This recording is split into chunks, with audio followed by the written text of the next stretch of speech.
এতিয়া আমাৰ যেটো প্ৰতিদিনৰ কাৰ্যসূচী সেই কাৰ্যসূচী মতে আমাৰ প্ৰতিবাদ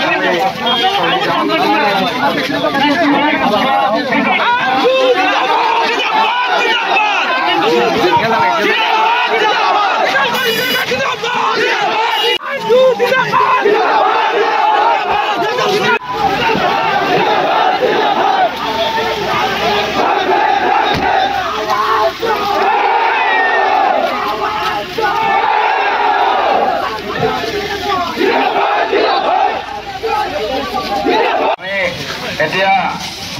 আমাৰ যেটো প্ৰতিদিনৰ কাৰ্যসূচী সেই কাৰ্যসূচী মতে আমাৰ প্ৰতিবাদ